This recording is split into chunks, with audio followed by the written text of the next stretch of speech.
Hello everyone and welcome back to the Plutonium Show. I don't normally upload on Wednesdays, but when I heard that details of Prince Harry's visa were going to be released on Tuesday, yesterday, I thought I'll hold off until Wednesday so we can discuss. Except, discuss what? Well, a bunch of black rectangles from the looks of it. Initially, I thought I was going to have to eat my words because I've been quite confident these past couple of years since this was filed in 2023 that Harry's right to privacy would trump the public interest that is being alleged by Heritage Foundation. Now, you know, I'm no fan of Harry, but I do try to approach this from an objective point of view, especially as a lawyer when it comes to legal cases. And I just thought, look, he's, part of the elite. There is a privacy versus public interest balancing act. It doesn't look too good in terms of releasing the information. So this update really took me by surprise until I read through the sea of black. Now, I still could be wrong in the sense that it's still early days and there are whispers of an appeal that the Heritage Foundation might go ahead with, because clearly from Niall Gardner's tweets, or are they called tweets? I don't know. His posts on social media clearly show that he is not happy with these redactions. Of course he isn't. This is not what they've been fighting for 2 years. For those of you who may not be up to date with this case, basically the Heritage Foundation, after the publication of Spare, where Harry admitted to drug use, filed a Freedom of Information application because they wanted to see whether Harry lied in his application, as in he had failed to disclose his drug use, or whether he received preferential treatment, which they argue is a matter of public interest because the people of the United States have the right to know whether their government is corrupt, basically. The government, of course, has refused to release this information, citing privacy. And when you have a look at these redacted documents, they weren't kidding. First, we have Exhibit 1, which is a declaration of Jared Panter, the Acting Associate Center Director at the Freedom of Information Act and Privacy Act Unit, etc., USCIS National Records. His declaration, obviously, as you can see, I'm going to put just samples, is heavily redacted, but it can very well be summarized in paragraph 11, which I'm going to read out to you now, and I'm going to put up on the screen for your convenience. In this case, there is no privacy waiver by the Duke and the documents. So Heritage Foundation claim Harry waived his right to privacy when he admitted to his drug use very publicly in Spare and subsequent interviews such as the notorious one with Dr. Gabor Mate. Now, the government is obviously disagreeing. They continue and say he has not publicly or officially disclosed blank. There is the potential of harm in the form of harassment if his exact blank is revealed. Thus, there is significant privacy interests. Well, I think they should say there are significant privacy interests involved in the records. Plaintiffs have not established public interest as defined by the Freedom of Information Act in disclosure of the records. If you're wondering, the Act defines public interest as that which sheds light on the activities of the agency. So what the plaintiffs, Heritage Foundation, have argued in terms of public interest is that the records should be disclosed as public confidence in the government would suffer, or to establish whether the Duke was granted preferential treatment. But the government is arguing that this speculation by the plaintiffs does not point to any evidence of government misconduct. The records, as explained above, do not support such an allegation, but show the regulatory process involved in reviewing and granting immigration benefits, which was done in compliance with the Immigration and Nationality Act. So they're saying you've got no proof of wrongdoing or misconduct. This is all speculation on the part of the plaintiff. I find it kind of difficult to wrap my head around this argument because the Heritage Foundation can only speculate at this point. They're requesting proof of wrongdoing and misconduct. I mean, that's why they want access to the documents in the first place. So I don't know what the government is trying to play at here, going, well, you don't have proof, so tough luck, when this, the point of contention is the proof itself. That's what they want. So we'll see how this goes. There is another exhibit. There are many, but the rest are just completely redacted or just amendments or corrections. And one is a transcript of a hearing from last year in April, which is 99% redacted as well. So there's no point going through any of it. Trust me, I've done it late last night. Not late. I'm an old lady. I go to bed. I go to bed early, but late for me. 10 p.m. This next document, which is another declaration by one Shari Suzuki, Freedom of Information Act Appeals Officer and Chief of the FOIA Appeals and Policy Branch. And I think paragraphs 15, 17, and 18, which are the few paragraphs which are not redacted, best summarize their position. So paragraph 15, they state that Customs and Border Protection, which is referred to as CBP, neither confirms nor denies the existence of any other requested records regarding the Duke of Sussex other than simply his entry and exit records of the United States, because the Duke of Sussex has not consented to disclosure of his records to plaintiffs, and plaintiffs have not proven sufficient public interest to outweigh the Duke's right to privacy concerning any other potential CBP records about him. It is CBP's position that an individual has a strong privacy interest in not having their personal travel preference information disclosed to the public, and acknowledging and withholding or otherwise redacting any additional responsive CBP records would not be adequate to protect the personal interests at risk. And thus, CBP previously invoked and continues to maintain the Glomar response, I'm guessing that's precedent, a case, for all records other than the entry and exit records addressed in my prior application.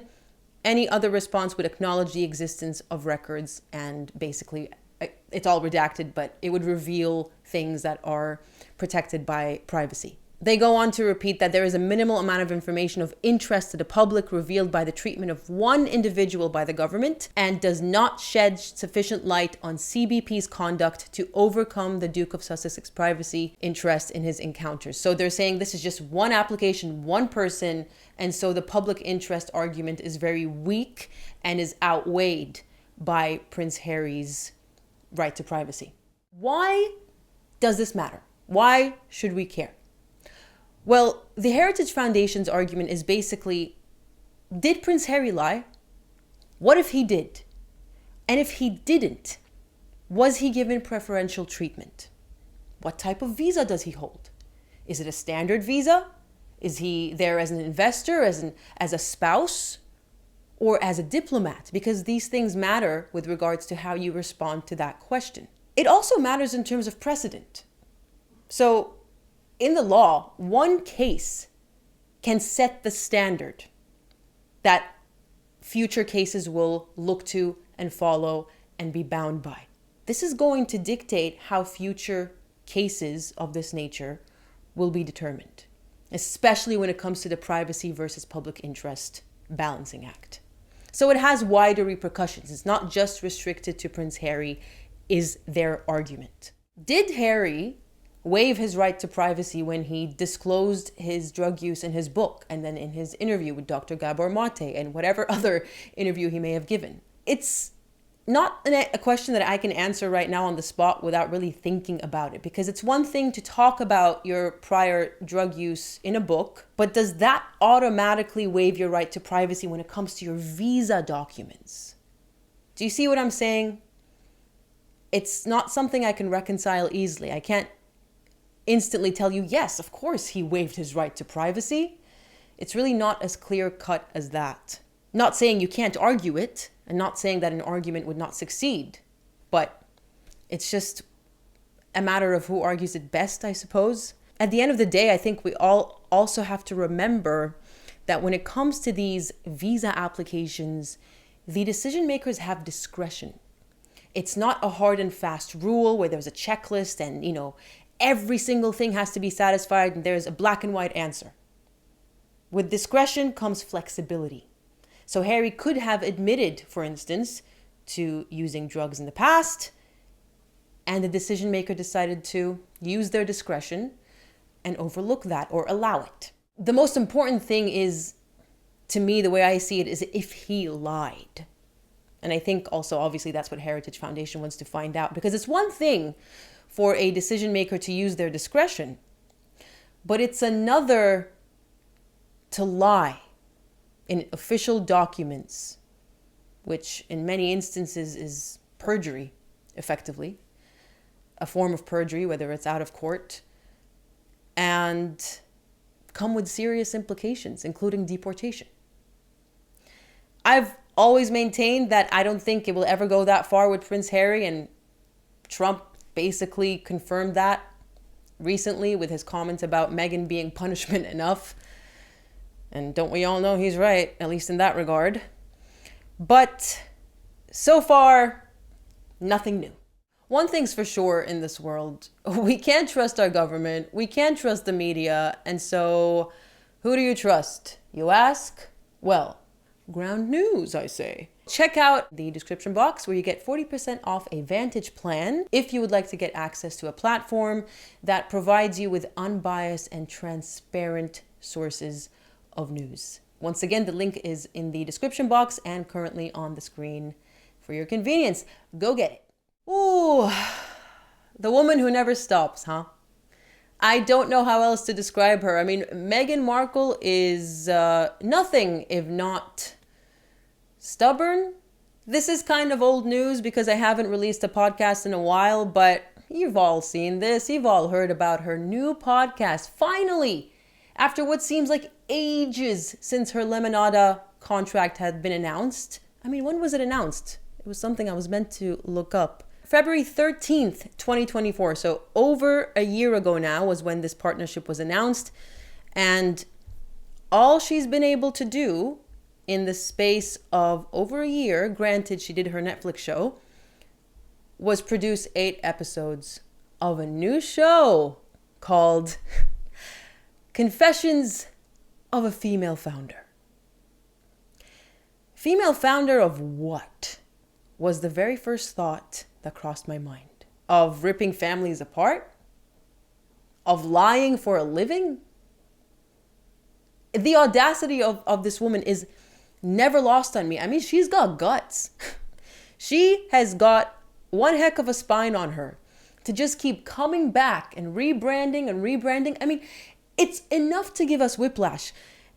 This coming from the woman who once upon a time, when she still ran the TIG, said, I'd rather be a woman who works than a lady who lunches, only to then 10 years later become just that, a rictus grinning Stepford wife lady who lunches.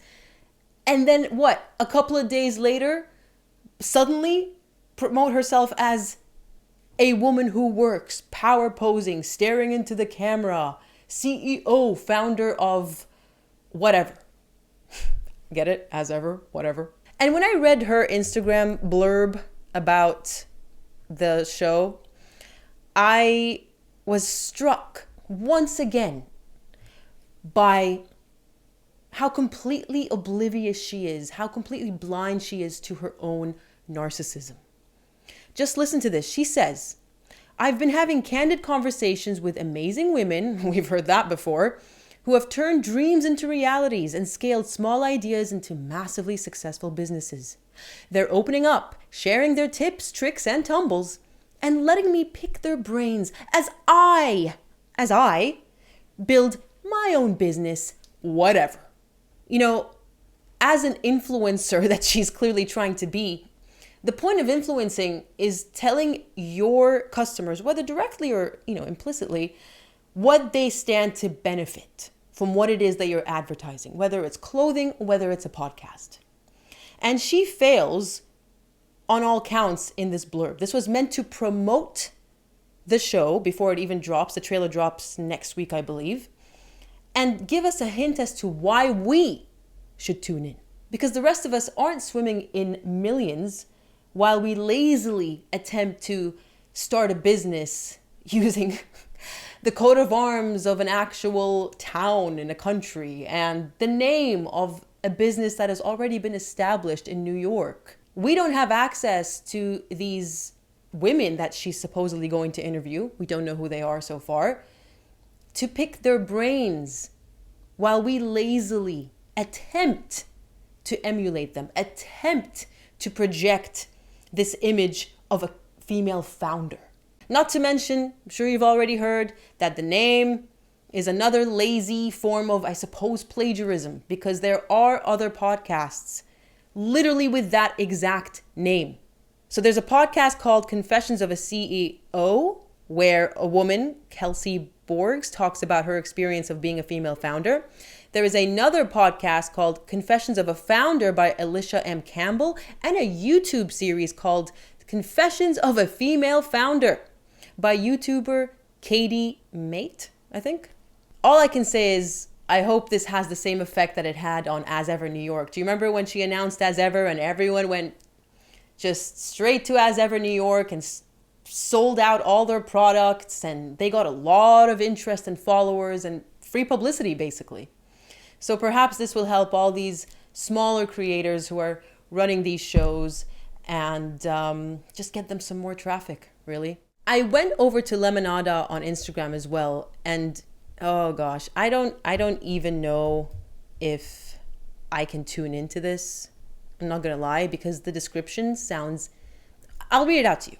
In a new original podcast brought to you by Lemonada Media and Meghan, Duchess of Sussex, Confessions of a Female Founder invites you to be a fly on the wall as Meghan sits down for candid conversations with female founders and friends about the success, the struggles, and the never-before-told stories of building a business. As Meghan herself navigates the world of entrepreneurship with the upcoming launch of her brand Whatever, be inspired by the real, unfiltered stories and lessons learned from notable female founders, from knowing your worth to trusting your gut, securing investors, and investing in yourself. I think she's going to be remembered as a con artist in the future. We've heard about these people who just are like chameleons, just instantly trying to reinvent themselves. Once they get found out in one industry and ridiculed, they just quickly reinvent and move on to the next and the next and the next. I made a video about an Australian woman called Belle Gibson a couple of years ago now. And she was this, fake cancer survivor who made up all these stories about her journey just to sell products and to sell her book. And as soon as she was found out and outed by the world and by the media, because she was a media darling, she simply moved on to the next con. And these are the vibes that I'm personally getting from this woman. But besides that, it read just like archetypes to me. Be a fly on the wall while Meghan chats with these important, successful women about their stories and basically learn and gain nothing from their inane conversations, because their conversations and their experiences are limited to the 1%. Meghan always talks about getting a seat at the table. She doesn't want you at her table. She doesn't want any of us at her table. This is yet another way for her to flex on us poors. Look at me. Look who's my dear friend. Serena, Paris, Mariah, whatever that makeup founder's name is, Victoria Jackson. I'm in the cool rich girls club now, and you never will be. It's the same vibe I got from her Netflix show. Check out my review if you haven't already. I think Meghan should reconsider the name and perhaps go with Confessions of a Raging Narcissist. How's that for you? Might even get her more clicks. At least it's original. Wait, is it? I should probably check that. And finally, the Blake Lively and Justin Baldoni case just keeps going.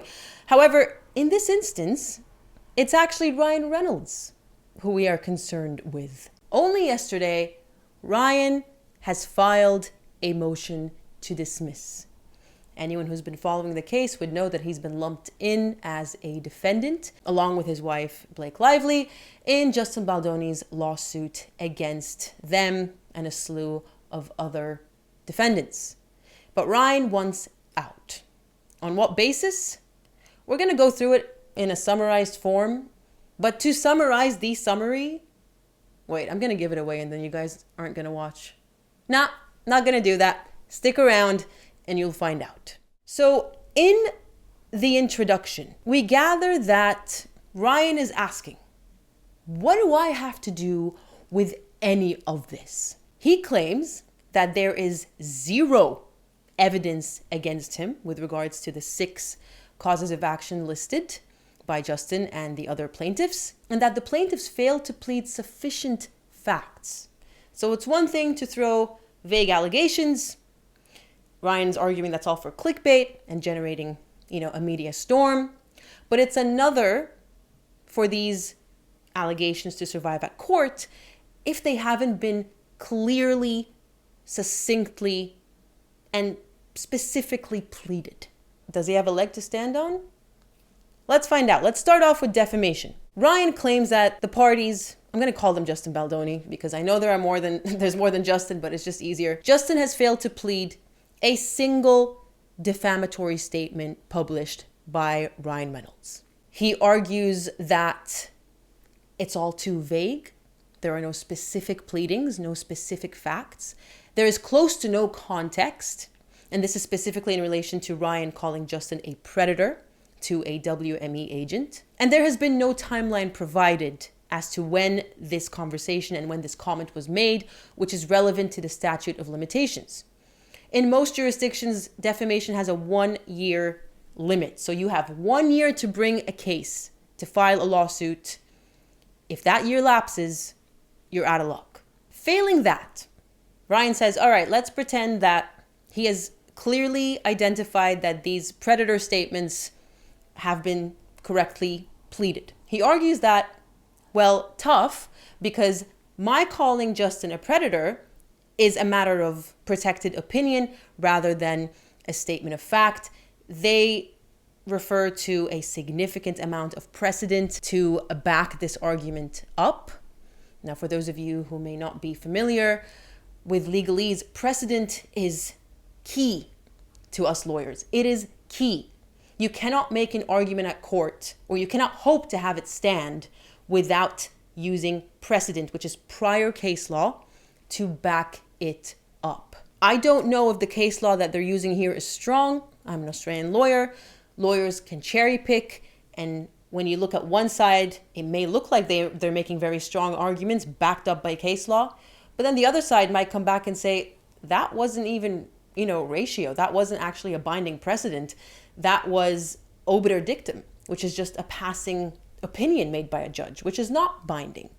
So it's difficult for me to ascertain right now how strong Ryan's arguments are. On the face of it, they look good, but I'm waiting for Wayfarer, for Justin's side to come back with their own arguments and hopefully their own precedent to see where this all stands. So just bear that in mind as we go through this. There was a lot of precedent, but we don't know if it's strong. I do want to say, though, I have actually had personal experiences as a lawyer with specifically the use of the word predator, by the way, ironically. And in Australia, it is protected as opinion based on, a reasonable belief to form that opinion. So if you've been through something that has given you a reason to form that opinion and you can demonstrate that, then the defense does actually succeed. And Ryan here is arguing, look at what my wife's been through. This is what she's been alleging. So yeah, I did call the WME executive at a premiere. So we do get an admission that this phone call and this comment actually took place, which is very interesting. But I did it believing, I formed that opinion based on my wife's experiences, but not just that. This is a good segue to the next defense, substantial truth, where he argues, aside from my wife's experiences, which I am inclined to believe and form an opinion based on these experiences, there's also the fact that Justin himself has made a career, this is what he's arguing, not me, based upon talking about his previous mistreatment of women, his pornography addictions, his misunderstanding of consent, etc., etc., etc. And so Ryan goes on to summarize a whole bunch of statements that were made by Justin publicly. And so he's saying, how could he argue that he at least wasn't a predator at some point based on all of his admissions of his past behavior? Which is interesting to me. I don't think it flies. Protected opinion, perhaps. This one, I just find it weak because someone coming out, as a form of a mea culpa, claiming how they used to have maybe not the best attitude towards women, but not, nothing amounting to sexual harassment from what I understand. I haven't read Justin's book or watched his podcasts. But I don't believe he's ever come out to confess to anything of that caliber. But I don't think a mea culpa and a call to action to rehabilitate young men is confessing that one was a predator or is a predator. So I'm not too sure about that argument. Finally, when it comes to defamation, of course, you all know actual malice. Anytime there's a public figure involved, actual malice is the final and most important hurdle. Ryan must have made these comments, or that comment of Justin being a predator, knowing that it was false, so not believing it himself, or having a reckless disregard for the truth or falsity of the statement. So he couldn't care less whether it was true or false. He said it anyway. And Ryan says, look, I sided with my wife. I believed what she said. So obviously my disdain of Justin, my dislike of him, was based on my wife's experiences. And so subjectively, my mindset, which is the relevant mindset when it comes to actual malice, is that it was true, or at least falls way short of the actual malice standard.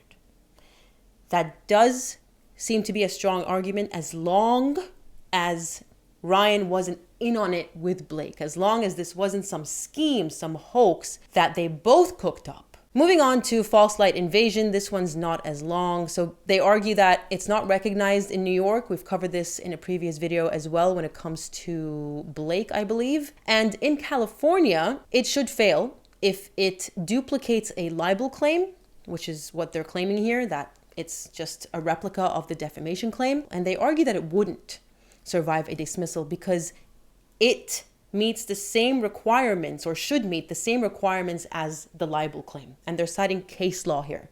So they're not just arguing, out of thin air. This is all backed up by precedent. And they're saying that naturally then, if the defamation claim fails and doesn't meet all the requirements, then the false light invasion claim would naturally fail as well. When it comes to civil extortion, they argue once again that New York doesn't recognize it as a tort or as any private right of action. And in the state of California, the courts have recognized that civil extortion is basically a cause of action for the recovery of money obtained by the wrongful threat of criminal or civil prosecution. And Ryan's saying, I never got any money. I never got any property from the plaintiffs. And I most certainly did not make a wrongful threat of civil or criminal prosecution against them. So naturally, their claims against me should fail. Again, I am just quoting Ryan's stance here, not my own. When it comes to intentional interference, if you remember, Justin Baldoni and Wayfair are claiming that Ryan and Blake interfered with his WME contract. Ryan claims that, first of all, these are again a duplicate of the defamation claim. He also argues that it's too vague, that Justin failed to identify the details about the contract, including which parties it allegedly bound, because you know how there's Justin and Wayfair and Jamie Heath and Melissa Nathan and Jennifer Abel, and there's a whole bunch of plaintiffs. And so Ryan's saying, nah, too vague. And this is interesting to me. They're saying, because one of the elements is that Ryan should have basically coaxed WME to breach its contract with Justin. And they're arguing WME did no such thing. They just terminated it. They ceased the contract. They ended the contract, but they didn't breach it. I don't know anything about entertainment contracts and, agencies and whatnot, but they claim here that the contract was terminable at will, which, it's in the name. You can just terminate it whenever you want. Not sure if that was the nature of Justin's contract with WME. Justin is going to have to provide a copy of his contract and all the terms and conditions to see whether WME did breach his contract. There is also the prospective economic advantage that Justin alleges he lost because WME's contract ended with him. And Ryan's arguing that I can't be held responsible for that because the law states that my action should have been based solely out of malice. And he's claiming, well, look, Justin himself is saying that Blake and I acted out of a desire to seize control over the film, which would be normal economic self-interest. That's what he's saying. We were acting in our own self-interest, not solely out of malice. And then, this is also interesting. Ryan says, how can he claim that I swayed WME? I don't own WME. I don't control what WME does. And so there is no plausible way to argue that I could have influenced or swayed WME in any way. And this is relevant because in law, there is this thing called proximate cause, which is basically Ryan's conduct had to have proximately caused WME to drop Justin. And that's where this whole I don't own it, I don't control them argument comes in. And then more arguments about how this is really all too vague. They failed to allege any specific damages. They just came out of the $400 million figure out of nowhere, and we need a specific breakdown of the damages that he suffered and how they came up with this figure. And I think that's all. Oh, and then there's the whole conspiracy liability as well. So he's saying there's no proof that there was a conspiracy. And they reference the fact that Justin's team in their filings always say, upon information and belief, upon information and belief. And they've cited case law. So Ryan has cited case law that says claims made solely on information and belief are insufficient to sustain a conspiracy theory. So assuming this is strong precedent, binding precedent, they're going to have to need more than just upon information and belief. They're going to need some sort of evidence pointing to the fact that based on the elements of this cause of action, first proving that an agreement to participate in an unlawful act was made, and then an overt act was done in furtherance of this agreement, and then an injury caused the overt act. And so he wants it dismissed as per anti-SLAPP laws. Anyone who's been following my Anyone who's been following my content for almost 5 years now, since the Johnny Depp defamation days, would know all about anti-SLAPP. Basically, it's laws that exist to protect freedom of expression, freedom of speech, specifically when it comes to opinions and also matters of public interest. And so Ryan is saying that's the basis of my dismissal here, but also I would like to be reimbursed for my attorney fees because as per the New York anti-SLAPP laws, if you're discussing matters of public interest and you get sued, then, assuming your anti-SLAPP motion survives, you should be reimbursed because you were talking about matters of public interest. And so he's arguing, well, workplace harassment, sexual harassment is obviously a matter of public interest, and I fall under that. And that's the best summary I can come up with for you. For me, I'm always inclined to feel that citing case law that seems cogent leans towards, okay, they're backing up their arguments. But that doesn't necessarily mean they're making good arguments, as I said earlier at the start of this segment. So don't get all mad at me. I could be wrong, and Wayfarer might come back and destroy this motion.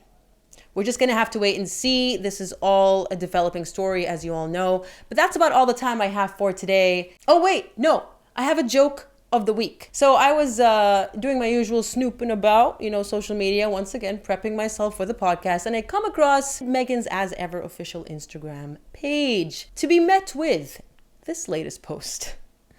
An image of Meghan frolicking about her Garden of Eden, perfectly manicured by the actual grown-ups around her. And she captioned it, Daily Rituals.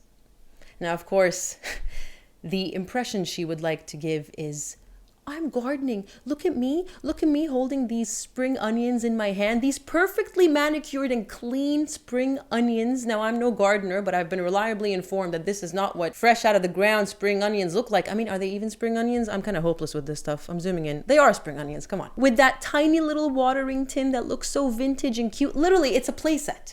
It's a playset. The adults got a bunch of spring onions from a supermarket or a farmer's market, or, her real gardener maybe, prepped it for her just like they prepped everything on her Netflix show, and gave it to her. Here you go. Go along. Oh, wait. Don't forget your watering tin now. And put the hat on to protect you from the sun. All right, good girl. Off you go now. If only all of us lived in a magazine the way she does. That's all I have to say. Thanks so much for joining me for this episode. I hope you have a wonderful week and weekend ahead of you. And I will catch you next time. Bye-bye.